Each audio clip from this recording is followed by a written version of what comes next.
بسم اللہ الرحمن الرحیم۔ السلام علیکم۔ آج کے جرگے کے مہمان ایک خاموش مجاہد ہے۔ خاموش مجاہد میں اس سنس میں ان کو کہہ رہا ہوں کہ پاکستان میں گرجنے برسنے والے تو بہت ہیں جو روزانہ ٹی وی سکرینز پہ نظر آتے ہیں، لیکن وہ لوگ بہت کم ہیں کہ جو عملی میدان میں کام کرتے ہیں بغیر اپنی تشہیر کے۔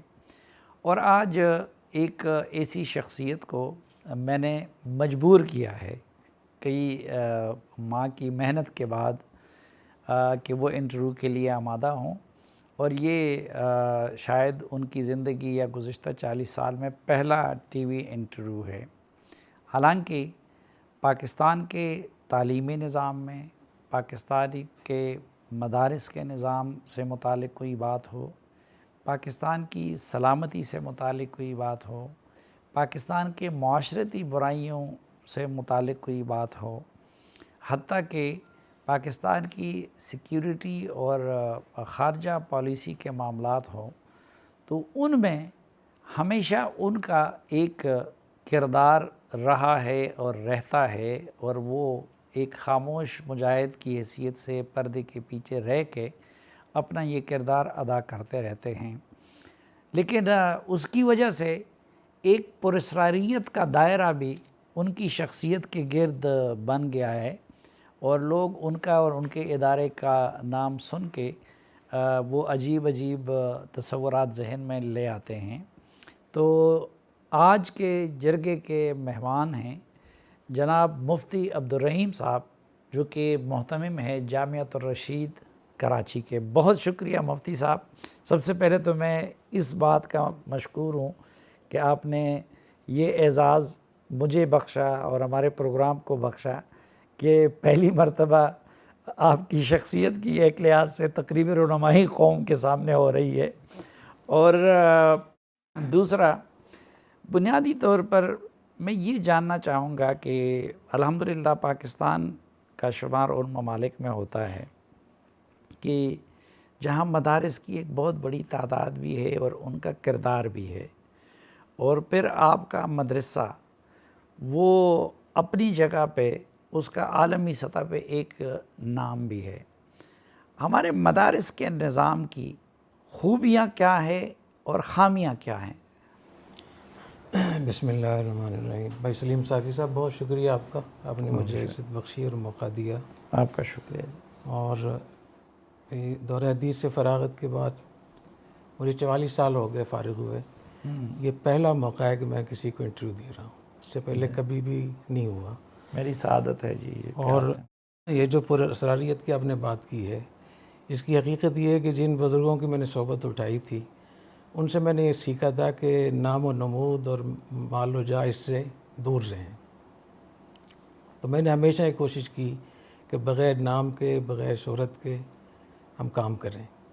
اور کراچی میں آنے کے بعد 37 سال کے بعد پہلی دفعہ ایسا ہوا کہ میرا نام آیا، یا میں کسی اپنے پیج وغیرہ پہ میرا آنا شروع ہوا۔ اور اس کے پیچھے کوئی اور پراسراریت کوئی چیز نہیں تھی، صرف یہ کہ جو کچھ ہم کام کریں اللہ کے لیے کریں، اللہ کی رضا کے لیے کریں، اس میں اپنی حیثیت، اپنی شخصیت، اپنی ذات کو آگے لے کر آنا، اس کو زیادہ اس کو پروموٹ کرنا، یہ مجھے طبعاً بھی پسند نہیں ہے۔ اور جتنی آپ نے ابھی تعریف کی ہے، میں زندگی میں اتنی تعریف کبھی نہیں سنی۔ ہمارا جو تعلیمی نظام ہے، اس میں سب سے بڑا مسئلہ تو یہ ہے کہ ہمارا تعلیمی نظام، چاہے وہ اسکولنگ کا ہو چاہے مدرسے کا ہو، وہ لیڈرشپ فراہم نہیں کر رہا جس کی آج ہمیں ضرورت ہے۔ اور جتنی مشکلات سے ہم دوچار ہیں، اس کی وجہ یہی ہے کہ ہمارے تعلیمی نظام میں غیر معمولی اصلاحات کی ضرورت ہے، اور جب تک آپ ان اصلاحات کو نہیں کریں گے، آپ جو چاہیں نعرے لگاتے رہیں تبدیلی کے، کچھ نہیں ہوگا۔ ٹھیک۔ تو اس لیے یہ ضروری ہے کہ دونوں، چاہے مدرسے کی تعلیم ہو یا اسکول کی تعلیم ہو، ان دونوں پہ نظر ثانی ہونی چاہیے، اس کے نصاب پر بھی، اس کے نظام پر بھی، اس کے انتظام پر بھی۔ نظام بھی پورا ہونا چاہیے اور انتظام بھی، اور اس کی جو طریقہ کار ہے پڑھانے کا اور ذہن سازی کا اور نصاب پر بھی۔ جب تک ان چیزوں کو آپ صحیح نہیں کریں گے، میں نہیں سمجھتا کہ ہمارے اسکول سے اچھی لیڈرشپ ہمیں مل جائے گی یا مذہبی ہمیں اچھے لیڈر مل جائیں گے۔ اچھا، ہم اگر مدرسے تک اپنے آپ کو محدود کر لیں تو مدرسے کے نظام میں کیا اصلاحات ہونی چاہیے کہ جو قوم کو لیڈرشپ بھی فراہم کرے اور قوم کی رہنمائی کے اہل لوگ بھی پیدا کریں؟ دیکھیے اس میں مختلف آراء ہیں. میری رائے یہ ہے کہ مدارس کے نظام میں اصلاحات کے لیے ہر سطح پہ اصلاح کی ضرورت ہے. اس کی جو مینجمنٹ ہے اس کو بھی بہتر کرنے کی ضرورت ہے. اس کے جو HR کا شعبہ ہے کہ کیسے افراد کو رکھا جائے اس کو بھی دیکھنے کی ضرورت ہے. ان شعبوں کو قائم کرنے کی ضرورت ہے. مالیات اور اکاؤنٹس اس کو بھی ضرورت ہے. لیگل ڈپارٹمنٹ قائم کرنے کی ضرورت ہے. پھر نصاب تعلیم جو سب سے اہم چیز ہے اس نصاب تعلیم کو اتنا بہتر کریں تاکہ آج کے زمانے کے حالات سے وہ بحث کریں. ہمارے ہاں مدارس میں جو نصاب تعلیم پڑھایا جاتا ہے درس نظامی، یہ مولانا نظام الدین سہالوی رحمۃ اللہ علیہ، یہ 1116 میں انتقال ہوا ان کا، اور آج ہے 1444. 328 سال ہو گئے ہیں کہ یہ وہ نصاب چل رہا ہے. اور اس وقت انہوں نے اس وقت کے نظام حکومت کے لیے جی ایک نصاب یا فقہ یا قانون کے طور پر بنایا تھا، ترتیب دیا تھا. اچھا مفتی صاحب، اس میں ایک رائے تو یہ ہے کہ کچھ لوگ کہتے ہیں، جس طرح پرویز مشرف صاحب کے دور میں بھی تجربہ بھی ہوا، کہ جی آپ مدارس میں کمپیوٹر کو لے آئیں، آپ ادھر چند انگلش پڑھائیں، باقی اس کو کریں تو یہی اصلاحات کافی ہوں گی. کچھ لوگ کہتے ہیں کہ نہیں، بنیادی طور پر جو نصاب ہے درس نظامی کا اور باقی اس میں تبدیلی کی ضرورت ہے، اور اس کو جدید دور سے ہم آہنگ کرنے کی بھی ضرورت ہے، اور اس کی ترتیب بھی یعنی قرآن اور سنت کو بیس بنانا چاہیے. تو آپ کیا سمجھتے ہیں کہ کس لیول کی تبدیلی ہونی چاہیے؟ دیکھیں جو پرویز مشرف کے دور میں جس تبدیلی کی بات ہوئی تھی وہ تبدیلی نہیں تھی، اور وہ کچھ اور چیز تھی. وہ سب کو پتہ ہے کیا چیز تھی. میں سمجھتا ہوں تبدیلی جب ہوگی جب کہ مدرسہ خود اندر سے قائل ہو جائے. مدارس کے لوگ جب تک اندر سے قائل نہیں ہوں گے کسی تبدیلی کا، باہر سے کوئی تبدیلی تھوپی نہیں جا سکتی، اس کا کوئی فائدہ نہیں ہوگا. اور ہمارے ہاں جو بھی تبدیلی جس پہ آپ آئندہ بات کریں گے وہ اس لیے ہوئی ہے کہ اندر سے خود ہم اس کے لیے تیار تھے.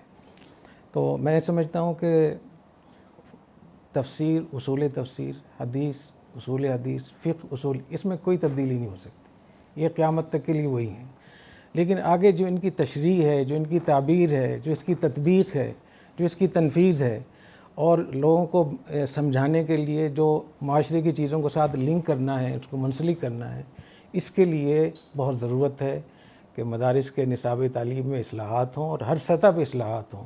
اس میں ترمیم بھی ہو، اس میں اضافہ بھی ہو، تبدیلی بھی ہو، اس میں تلخیص بھی ہو، اور اس میں ہمارے جو طلبہ ہیں جو کچھ ہم پڑھتے ہیں اس کو معاشرے کے ہر شعبے کے ساتھ لنک کر دیں.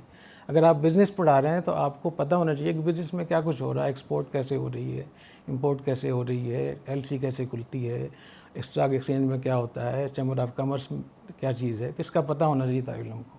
تو اگر ان چیزوں کو آپ شامل نہیں کریں گے تو یہ بالکل ایسی ہی جیسے کہ آپ گاڑی کسی کو دینی اور سارے جو گاڑی چلانے کے قواعد ہیں وہ مسلسل یاد کرواتے ہیں. تو گاڑی کے اصول و ضوابط یاد کرنے سے گاڑی چلانا کے وہ لوگ کہتے ہیں کہ اس کے لیے تو پھر یونیورسٹیاں ہیں اور انگریزی تعلیم کے ادارے ہیں جو ادھر یہ چیزیں اچھی پڑھائی جاتی ہیں، تو پھر مدرسے کی طرف بندہ کیوں جائیں؟ اور پھر کیا ایک طرف دینی علوم کا حصول اور یہ اپنی اپنی جگہ پہ ایک ہر شعبہ فن کی حیثیت رکھتا ہے، تو یہ کیا ایک ساتھ پڑھائے جا سکتے ہیں ایک انسان کو؟ دیکھیں ہمارے ہاں جو پوری تاریخ ہے، اسلامی تاریخ، اس میں جو نصاب تعلیم تھا، اس نصاب تعلیم میں جو نصاب تعلیم ہمیشہ پڑھایا جاتا رہا، اس میں طب بھی شامل تھی، اس میں اقلیدس بھی شامل تھی، اس میں علم ہندسہ بھی شامل تھا، اس میں ریاضی بھی شامل تھی، سب چیزیں شامل تھیں. تو یہ چیزیں ایسی ہیں جو علم دین کو بہتر کرنے کے لیے ان کی ضرورت ہے. تو ہمارے ہاں جو نظام بنا ہے وہ یہ کہ 70% مدرسے میں دینی تعلیم ہو اور 30% عصری تعلیم ہو، پھر جا کر آپ 70% میں کامیاب ہو سکتے ہیں. اگر آپ نے 70% تو علم حاصل کر لیا اور 30% دنیا کی معلومات آپ کے پاس نہیں ہے، طریقہ کار معلوم نہیں ہے، آئین کا پتہ نہیں ہے، معاشرے کا پتہ نہیں ہے، تو آپ اس کو کیسے، لوگوں کی رہنمائی کیسے کریں گے؟ تو یہ دین جو ہے وہ الماری میں بند کرنے کے لیے تو نہیں آیا، یہ تو نافذ کرنے کے لیے آیا. آپ اپنے مدرسے میں آئین پاکستان کے بارے میں بھی پڑھاتے ہیں؟ جی، ہمارے ہاں آئین پاکستان کے مختلف اس کے حصے ہمارے نصاب میں شامل ہیں باقاعدہ. ریاست اور ریاست کے حقوق ہمارے نصاب میں شامل ہیں۔ اسی طریقے سے جو اجتماعیت ہوتی ہے ریاست کی، اس کی کیا حیثیت ہے، بین الاقوامی معاہدے ان کی کیا حیثیت ہے، ریاست اگر کسی مشکل سے دوچار ہوتی ہے تو اس کا حل کیا ہے۔ ہمارے ہاں آپ نے سنا ہوگا کہ اضطرار اور اکراہ، اس کا مطلب یہ کہ ایک آدمی کی جان خطرے میں ہو یا اس کا ایک عضو تلف ہونے کا اندیشہ ہو تو وہ مکرہ اور مضطر ہے، جس کو خنزیر کھانے کی اجازت ہوتی ہے یا اس کے۔ تو اگر ریاست کسی ایسے اضطرار میں مبتلا ہو رہی ہے اور 22 کروڑ مسلمان کسی ایسی آفت میں مبتلا ہو رہے ہیں تو مفتی کے لیے ضروری ہے کہ ان کے لیے راستہ نکالے۔ اگر ایک فرد کے لیے شریعت نے اتنی گنجائش دی ہے تو ایک اجتماعیت کے لیے، ریاست کے لیے، کروڑوں لوگوں کے لیے کیوں نہیں گنجائش ہوگی؟ اس لیے ہمارے اس کو بھی پڑھایا جاتا ہے کہ ریاست کی مشکلات اور ان کا حل کیا ہے۔ اچھا، اس وقت میرا پروڈیوسر مجھے پڑھا رہے ہیں کہ جی بریک لے لے، ایک مختصر سی بریک، اور اس کے بعد واپس آئیں گے تو مفتی عبدالرحیم صاحب کے ساتھ گفتگو کا یہ سلسلہ آگے بڑھائیں گے۔ ہمارے ساتھ رہیے۔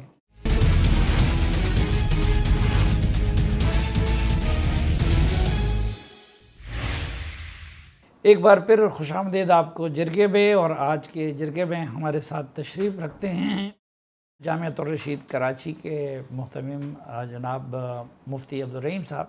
مفتی صاحب، یہ جو آپ نے بات کی اصلاحات وغیرہ کی، تو مثلا آپ کا تو اپنا انیشیٹو تھا اور اللہ نے آپ کو یہ بصیرت دی تھی کہ آپ نے اپنے مدرسے کو جدید دور کے تقاضوں سے بھی ہم آہنگ کیا اور ریاست کی ضروریات سے بھی ہم آہنگ کیا۔ لیکن ہمارے ملک میں ایک دوسرا مسئلہ یہ بھی ہے کہ ریاست کو یہ اختیار نہیں دیا جاتا کہ وہ مدارس کے نظام کو ٹچ کرے یا چھیڑے۔ شاید پاکستان دنیا کا واحد ملک ہے کہ جہاں پہ ایک اتنا بڑا نظام انسانوں کی تعلیم و تربیت سے متعلق وہ ریاست کے کنٹرول سے باہر ہے، اور ہم سنتے ہیں علماء کرام سے کہ مدرسے کی طرف ہاتھ بڑھایا گیا تو ہاتھ توڑ دیں گے، یہ کر دیں گے۔ تو ریاست کے کنٹرول کے بغیر یا ریاست کے مداخلت کے بغیر ہم باقی مدرسوں کو جامعۃ الرشید کیسے بنا سکتے ہیں؟ اس میں میں یہ کروں گا کہ یہ دونوں طرف سے مغالطے ہیں، غلط فہمیاں ہیں، پروپیگنڈے ہیں، ریاستی اداروں کی طرف سے بھی، حکومتوں کی طرف سے بھی، اور دینی مدارس کی طرف سے بھی۔ میں جہاں تک سمجھتا ہوں کہ جتنی آپس میں ہمارے اختلافات ہیں اس کے 3 حصے ہیں۔ اس کے ایک حصہ جو کم از کم 50% ہے وہ پروپیگنڈا اور غلط باتیں اور غلط افواہیں ہیں۔ افواہوں پر ہم سب چیزوں کو مرتب کرتے ہیں، اسی پر ہم آپریشن کرتے ہیں مدرسوں کا، اور اسی پر مدرسے جو ہے نا اس پہ وہ کرتے ہیں۔ تو 50% تو میرا تجزیہ یہ ہے۔ باقی ایک حصہ وہ ہے جو جہاں غلطیاں ہیں، جہاں ریاست غلط کام کرتی ہے، حکومت غلط کرتی ہے، بیرونی دباؤ پر پیسے لے کر یا اپنے ذاتی مفاد کے لیے یا اپنی ترقی کے لیے۔ اور اسی طریقے سے کچھ غلطیاں ہمارے مذہبی اداروں کی طرف سے کچھ ایسی چیزیں ہوتی ہیں، میں نہیں سمجھتا کہ ہم ایک ہی پر ہم ڈال دیں۔ یہ دونوں طرف سے، وہاں دوسری طرف سے بھی ہوتا ہے۔ تیسرا حصہ مجبوریوں کا ہے۔ تیسرا حصہ ریاست کی مجبوریاں ہیں اور مدرسوں کی بھی مجبوریاں ہیں۔ اگر ہم مل کر دونوں فریق اس پہ بیٹھ جائیں کہ جو پروپیگنڈے اور افواہیں غلط باتیں ہیں سنی ان کو الگ کر دیں، اور جو ہماری غلطی ہے ہم اس کو تسلیم کر لیں، ریاست اپنی تسلیم کر لے اپنی غلطی اور دینی مدارس اپنی غلطی کو تسلیم کر لیں، کیا رہ جائے اس میں۔ اور جو مجبوریاں ہیں دونوں کی، مدرسوں کی بہت بڑی مجبوریاں ہیں۔ بہت سارے مدرسے ایسے ہیں جو بہت سارے کام کرنا چاہتے ہیں لیکن وہ لوگوں کی وجہ سے نہیں کر پاتے۔ اس طریقے سے حکومت کی اور ریاست کی بہت ساری مجبوریاں ہیں جن کی وجہ سے وہ نہیں کر پاتے۔ تو میں سمجھتا ہوں کہ جو تیسرا حصہ ہے مجبوریوں کا، اگر علماء کرام اور ریاست اور حکومت مل کے بیٹھے تو ایک مشکل لیے 10 حل نکل سکتے ہیں، ایک مسئلے کے لیے 10 حل نکل سکتے ہیں، کیونکہ ہمارے پاس سیرت ہے نبی کریم صلی اللہ علیہ وسلم کی ساری زندگی۔ آپ جب مغلوب تھے تو ہمارے پاس موجود ہے، آپ جب طاقت میں آئے تو بھی ہمارے پاس موجود ہے۔ امن ہے، مصالحت ہے، جنگ ہے، معاہدہ ہے، معیشت ہے، کاروبار ہے، سفارتکاری ہے، ہر چیز ہمارے سامنے موجود ہے۔ تو میں سمجھتا ہوں کہ یہ مل جائیں آپس میں تو اس ریاست کو بہت آگے لے جا سکتے ہیں۔ لیکن اللہ ایک، نبی ایک، قرآن ایک، سیرت ایک، بنیاد تو وہی ہونا چاہیے۔ لیکن یہ کیا وجہ ہے کہ دیوبندی کے مدرسے میں پڑھنے والا دیوبندی بن جاتا ہے، شیعہ کے مدرسے میں پڑھنے والا شیعہ نکل جاتا ہے، بریلوی کے مدرسے میں پڑھنے والا بریلوی ہو جاتا ہے، اور اس بنیاد پہ لوگ اعتراض کرتے ہیں کہ مدرسہ شاید قوم کو فرقوں میں بانٹ رہا ہے۔ میں سمجھتا ہوں کہ یہ ایک حقیقی مشکل ہے ہماری، اس کو ہمیں تسلیم کرنا چاہیے کہ ہم بحیثیت قوم کے، بحیثیت ایک مذہبی حوالے سے ہم بہت طرح میں تقسیم ہیں، امام بھی تقسیم ہے، مقتدی بھی، محلہ بھی، مسجد بھی، خانقاہ بھی، مدرسہ بھی۔ اس مشکل کو حل کرنے کے لیے ہمیں تدبیر کی ضرورت ہے، ایک دم کچھ نہیں ہو سکتا، اور اس کے لیے جو ہمارا آئین ہے، آئین میں قرآن و سنت کا لفظ ہے، اس میں کسی خاص مکتب فکر کی وہ نہیں ہے۔ تو جو مشترکات ہیں وہ بہت زیادہ ہیں، اختلافی چیزیں تو بہت زیادہ کم ہیں، تو ہم مشترکات پہ قرآن سنت کے عنوان سے، یہی قرارداد مقاصد میں 5 مکاتب فکر نے یہ قرارداد مقاصد طے کی تھی، اور اس میں بھی انہوں نے قرآن و سنت کا الفاظ استعمال کیے۔ تو میرے خیال میں قرآن و سنت کو بنیاد بناتے ہوئے جو ہمارے ایمانیات ہیں، عقائد ہیں، جو مشترکات ہیں، اس پہ ہم اکٹھے ہو جائیں، اور باقی جو اختلافی چیزیں ہیں اس کے 2 حصے ہوں گے۔ ایک حصہ وہ ہے جو حقیقت پر مبنی ہے، اور وہ ہمارے لیے رحمت ہے۔ جب علماء آپس میں اختلاف کرتے ہیں تو اس اختلاف کو انجوائے کرنا چاہیے۔ حضرت عمر بن عبدالعزیز رحمۃ اللہ علیہ فرماتے تھے کہ مجھے صحابہ کرام کے اتفاق سے اتنی خوشی نہیں ہوتی جتنی ان کے اختلاف سے خوشی ہوتی ہے، کہ آپشن نکل آتے ہیں کہ یہ بھی ہم کر سکتے ہیں، یہ بھی کر سکتے ہیں۔ تو پاکستان جیسے ایسے ملک کو جو گھرا ہوا ہے ہمارے مسائلستان میں، اس کو آگے چلانے کے لیے، اس کے فیصلے کرنے کے لیے، ریاست کو مشکلات کو حل کرنے کے لیے یہ اختلاف ہمارے لیے بہت بڑی رحمت ہے۔ اگر ہم اس سے اپنا حل نہیں کر سکتے تو یہاں کر سکتے ہیں۔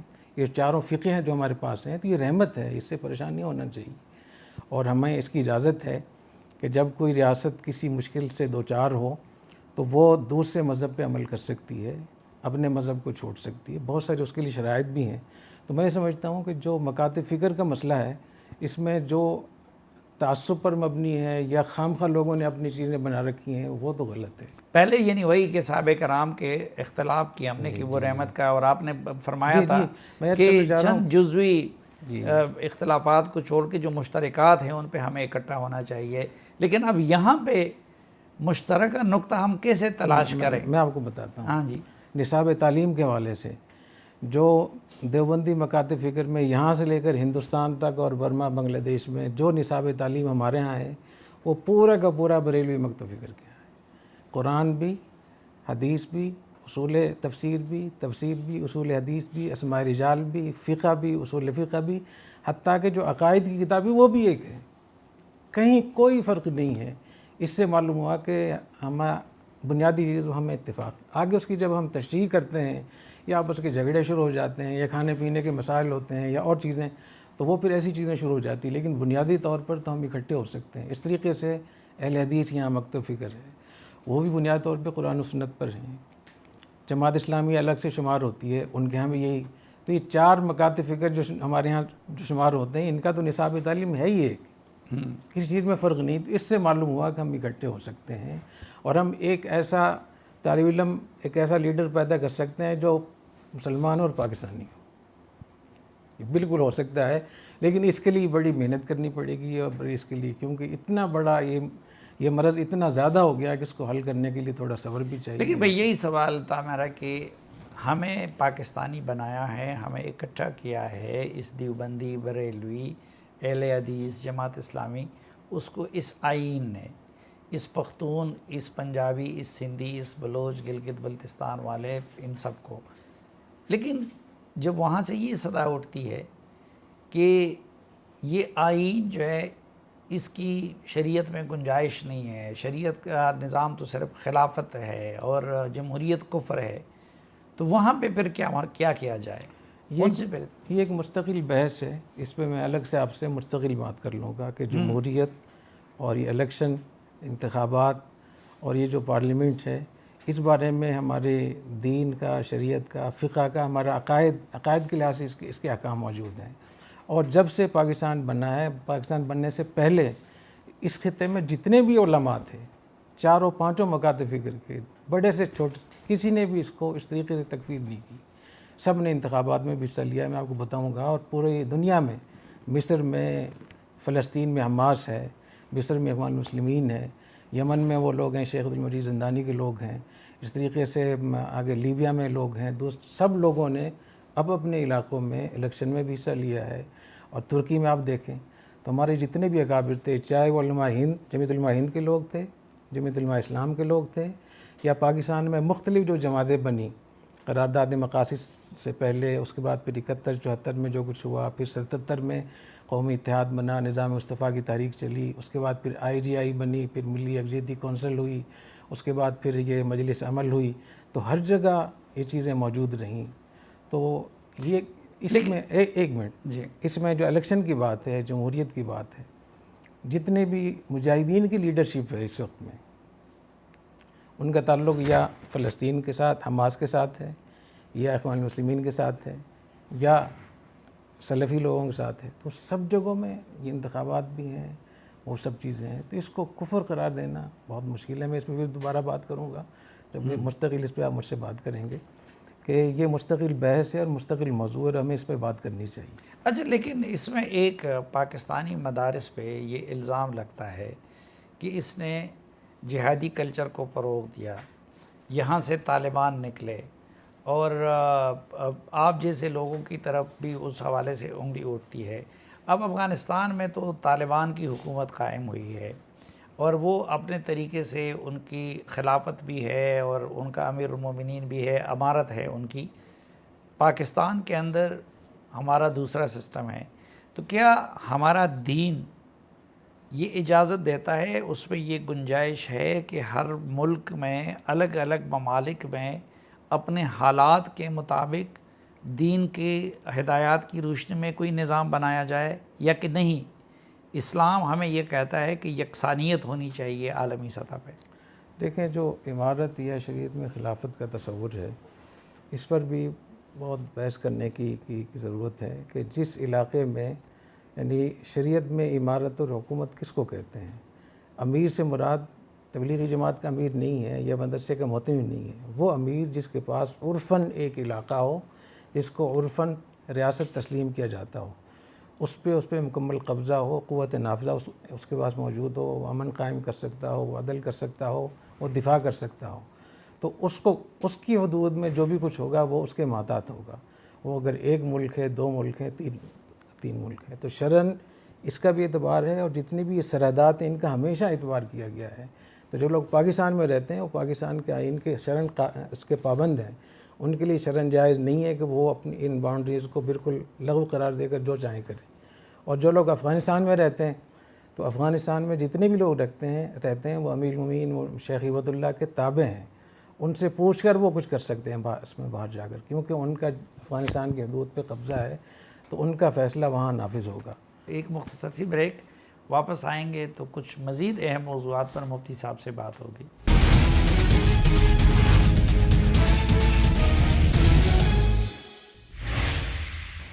ایک بار پھر خوش آمدید آپ کو. جرگے میں ہمارے ساتھ ہیں جناب مفتی عبدالرحیم صاحب، جو کہ محتمم ہیں جامعۃ الرشید کراچی کے. مفتی صاحب، کیا پاکستان جیسے ملک میں ہمیں ریاست سے بغاوت کی اجازت ہے؟ کہ پاکستان کا جو آئین ہے، جو پاکستان کی ریاست ہے، اس کے پاس جو اللہ تعالیٰ نے جو فوجی قوت اور دفاعی قوت اللہ نے عطا فرمائی ہے، جو یہاں آزادی ہے مدارس کو، علماء کو، دینی جماعتوں کو، عام لوگوں کو، تو اس کی روشنی میں کسی بھی درجے میں یہاں اس کی اجازت نہیں دی جا سکتی کہ یہاں کوئی ہتھیار اٹھا کر کوئی اس قسم کی کوئی تحریک چلائے.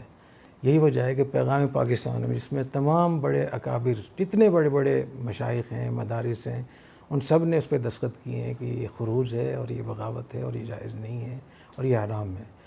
تو اس لیے اس کی تو اجازت نہیں دی جا سکتی. اور جو شرائط ہیں مسلح خروج کے، جو احادیث میں صراحتاً موجود ہیں، تو وہ جب تک نہ پائے جائیں تو کیسے اپنے طور پہ، کیونکہ دنیا میں مشکلات آج تو نہیں پیدا ہوئیں، یہ تو ہمیشہ رہی ہیں.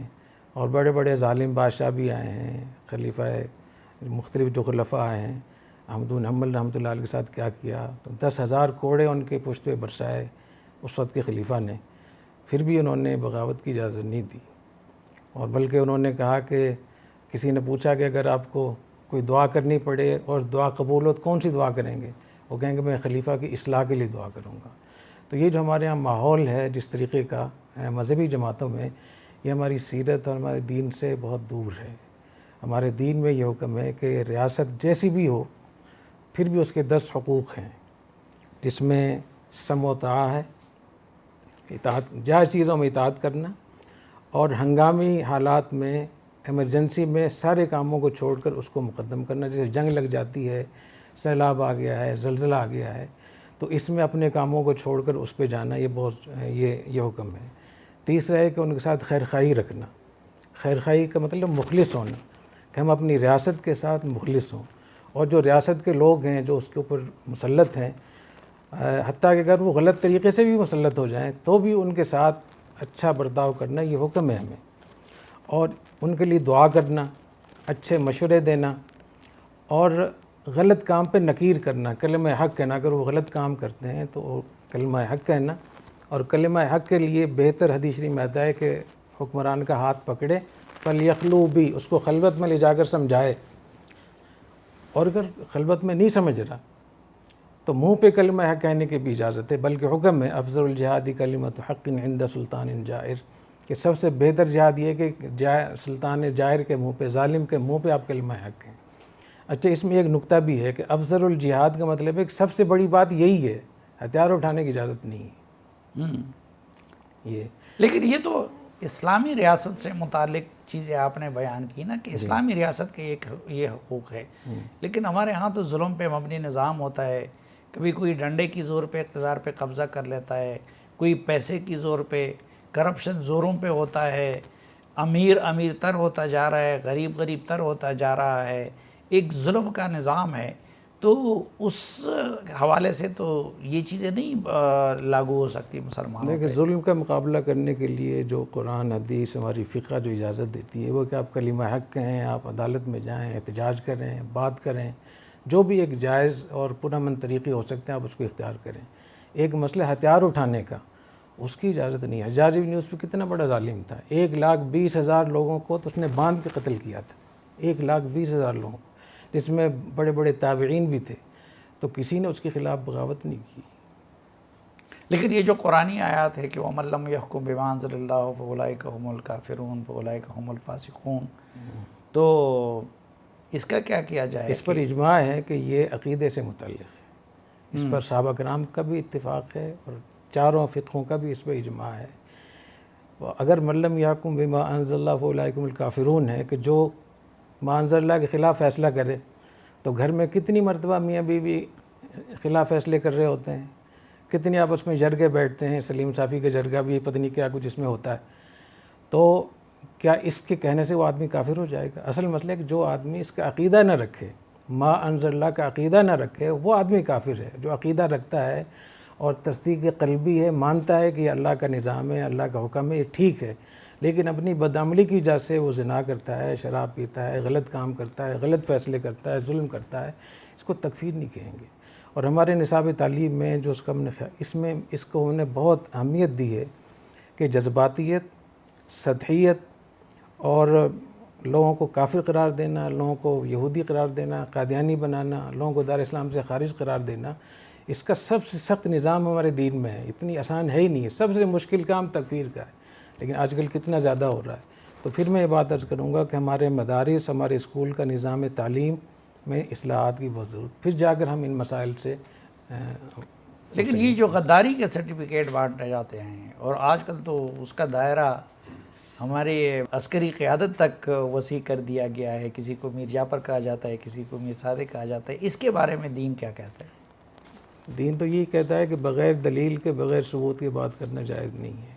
تو ایک تو سیاسی غدار ہوتے ہیں اور ایک حقیقی غدار ہوتے ہیں، دونوں میں فرق ہوگا میرے خیال میں۔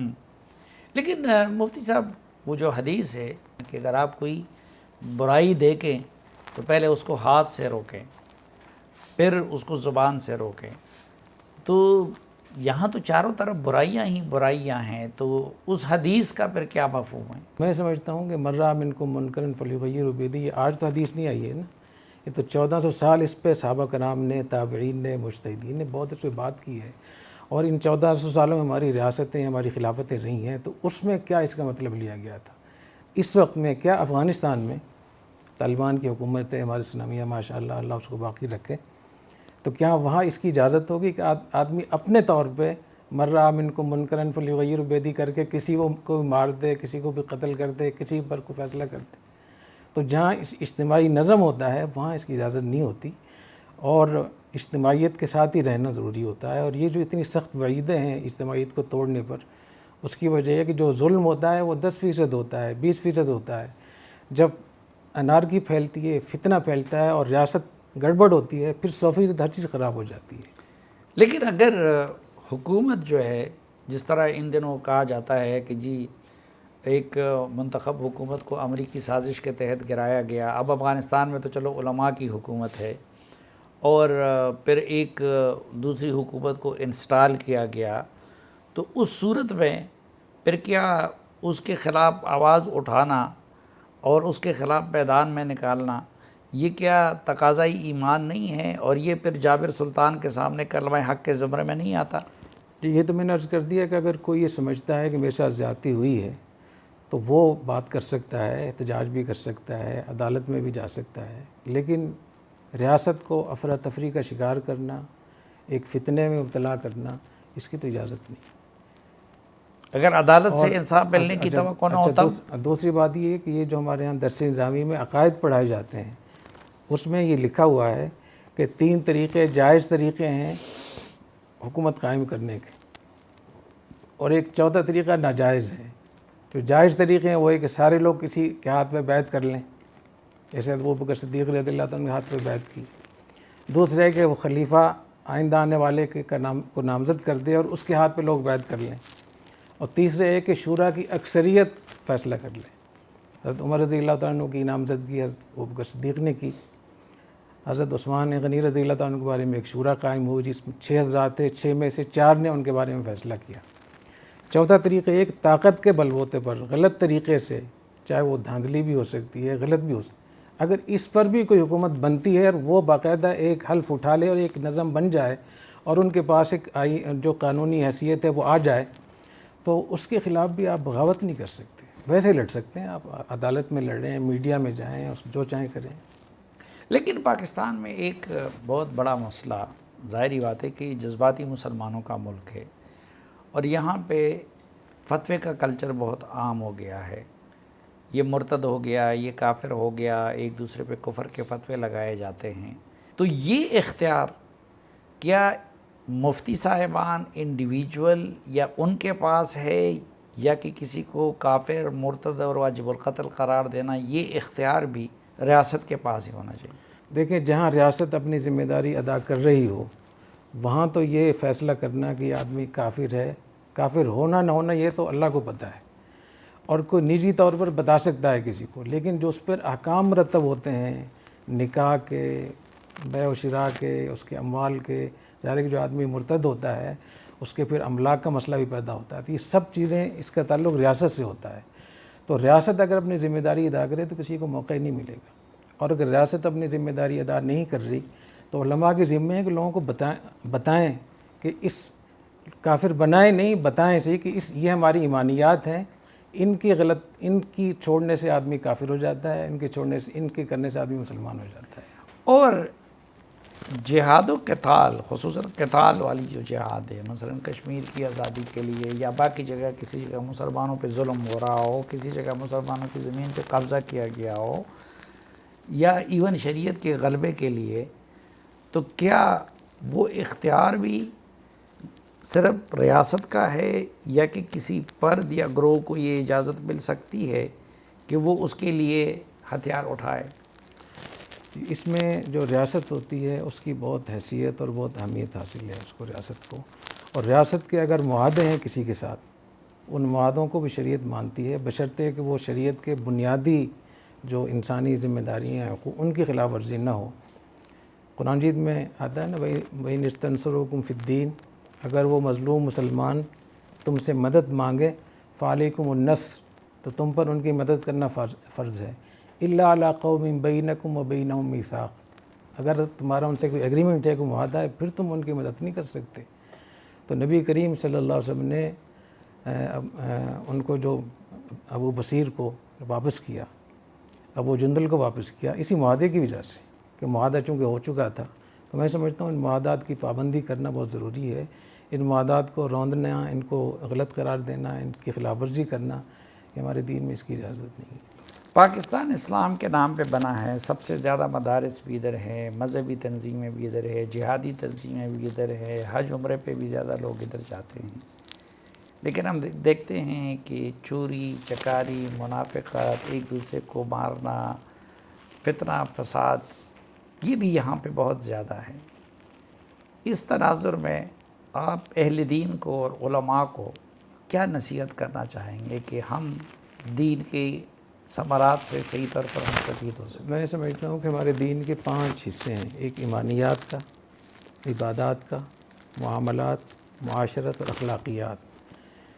ایمانیات اور عبادات اور معاملات معاشرت کو حفاظت کرنے کے لیے، اس کو بچانے کے لیے اخلاقیات ہیں۔ جو اخلاقیات ہیں جس میں سچ بولنا ہے، جھوٹ سے بچنا ہے، تواضع اختیار کرنا ہے، ظلم سے بچنا ہے، حسد نہیں کرنا ہے، بغض نہیں کرنا ہے، مال و جاہ کی حرص نہ ہو، دوسروں کی خدمت ہو، تواضع ہو، قناعت ہو، زہد ہو، یہ اخلاقیات شمار ہوتی ہیں۔ اس پہ ہمیں کام کرنا چاہیے، یونیورسٹیوں میں، اسکولوں، مدرسوں میں بھی، ہر جگہ۔ یعنی صرف علماء کے ذمہ نہیں ہے۔ علماء کے ذمہ، جو علماء سے جو لوگ فارغ ہوتے ہیں وہ کتنے لوگ ہیں، کتنے فیصد ہیں؟ 2% ہوں گے، باقی سب تو اسکول سے سارے فارغ ہو رہے ہیں۔ اسکول سے نکل کر ہی جا کر لوگ بیوروکریسی میں، اسٹیبلشمنٹ میں، عدالت میں جا رہے ہیں، تو وہاں زیادہ توجہ دینے کی ضرورت ہے۔ میں سمجھتا ہوں وہاں اخلاقیات کو لانا، دیانتداری پیدا کرنا، حب الوطنی پیدا کرنا اور اپنے ملک سے محبت اور اونرشپ دینا، یہ اسکولوں میں بہت ضروری ہے اور مدرسوں میں بھی ضروری ہے۔ الحمدللہ جامعہ رشید میں جب سے یہاں شروع ہوا ہے کہ ہم 14 اگست کو یوم آزادی بھی مناتے ہیں، 6 ستمبر کو یوم دفاع بھی ہوتا ہے، 23 مارچ کو بھی ہوتا ہے، تو بہت سارے مدرسوں میں جو ہمارے مجمع سے مربوط نہیں بھی ہیں وہاں بھی الحمدللہ شروع ہو گیا ہے۔ تو میں یہ سمجھتا ہوں کہ علماء کرام کو اس پہ، اپنے اخلاقیات پہ دھیان دینا چاہیے کہ معاشرے کو بھی سنبھالیں اور لیکن اپنے آپ کو بھی ملک چلاتے ہیں سیاستدان، قوم کو لیڈ کرتے ہیں سیاستدان۔ اس وقت پاکستان کے جو حالات ہیں، پھر اوپر سے قدرتی آفات ہیں، تو ان حالات میں آپ پاکستانی سیاستدانوں کو کیا نصیحت کرنا چاہیں گے؟ میں تو یہی نصیحت کرنا چاہوں گا کہ سب سے مقدم اسلام ہے اور اسلام سے میں سب سے مقدم ریاست ہے، تو ریاست کی جو ضرورتیں ہیں، جو سلامتی، اس کو مقدم رکھیں اور آپس کے جھگڑوں کو ہم خدا کے لیے اپنے آپ کو پیچھے کریں۔ ابھی دیکھیں ہمارا آدھا ملک ڈوبا ہوا تھا اور پورا ہمارا میڈیا شہباز گل کے اوپر لگا ہوا تھا سارا، تو جہاں لاکھوں کروڑوں لوگ پھنسے ہوئے ہیں پانی میں، خواتین، عورتیں، پوری بستیاں بہہ رہی ہیں، تو یہ ہماری سیاستدانوں کو اس کا دیکھنا چاہیے کہ ہماری اپنی سیاستدانوں کی کیا ذمہ داری ہیں کہ اپنے ملک کے عوام کا خیال رکھیں۔ تو یہ میری فیلڈ تو نہیں ہے، لیکن آپ نے سوال کر لیا تو میں اس پہ کچھ اور بھی کہہ سکتا ہوں، لیکن فی الوقت میں مناسب سمجھتا ہوں کہ سیاستدانوں کو نہ چھیڑیں ہم۔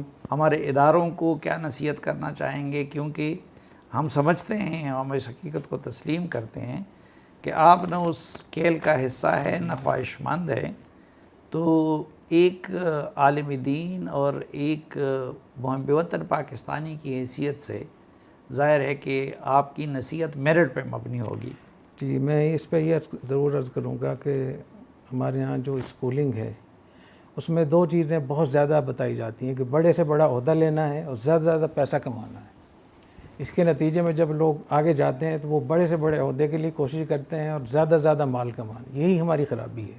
زیادہ مال برا نہیں ہے لیکن اس کی حرص بری چیز ہے، بڑے سے بڑا عہدہ برا نہیں ہے لیکن اس کی حرص بری چیز ہے۔ تو یہ جو اپنی پروموشن کے لیے، اپنی ترقی کے لیے دوسروں کو گرانا، یہ بہت غلط بات ہے۔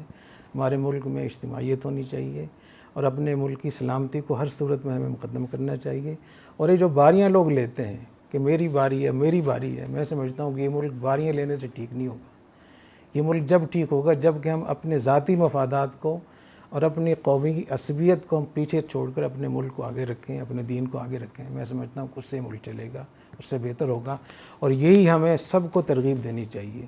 قربانی دینے کا جذبہ ہمیں دینا چاہیے۔ جیسے آپ نے سیلاب کی بات کی ہے، تو ہمارے نظام تعلیم میں یہ ہونا چاہیے کہ جب بھی قوم کسی مشکل سے دوچار ہو تو ان کا دل تڑپ اٹھے۔ یہ بہت خوش آئند بات ہے کہ اس دفعہ مدارس، ہر مدرسہ تقریباً وہ پہنچا ہوا ہے، اپنے اسباق چھوڑ کے مدرسے بند کر کے لوگوں کی خدمت کر رہے ہیں، لیکن اسکول، کالج، یونیورسٹی کہیں نظر نہیں آ رہی ہے ہمیں بالکل۔ اس طریقے سے اور دوسری جو پارٹیاں ہیں ان سے بھی میں یہی کہوں گا کہ اس مشکل وقت میں ہمیں اکٹھا ہونا چاہیے، اور یہ بہت بڑی آزمائش ہے۔ اور سیلاب کا جو معاملہ جتنا ہمیں معلومات ہیں کہ ہمارے 3000 ہمارے فضلاء کرام جو ہمارے پاس آؤٹ ہیں، وہ اپنے لوگوں کے ساتھ باقاعدہ کام کر رہے ہیں وہاں، تو ایسا لگتا ہے پورا ملک تباہ ہو گیا ہے۔ تو یہ معمولی حادثہ نہیں ہے، اس کے لیے ہمیں سب کو اکٹھا ہونا چاہیے اور مل جل کے اس کو، جو زلزلے میں ہم اکٹھے ہوئے تھے ہم سب کو، اور اس پہ پوائنٹ اسکورنگ کرنا سیاسی پارٹیوں کو یا اپنی اس کو لے کر آگے آنا، میں سمجھتا ہوں کہ ہمارے ملک کے لیے، ہمارے دین کے لیے یہ بہت خطرناک ہے۔ جزاک اللہ، اور بہت شکریہ مفتی عبدالرحیم صاحب، سلیم صافی اور جرگہ کی پروڈکشن ٹیم کو اجازت دیجیے۔ اللہ حافظ۔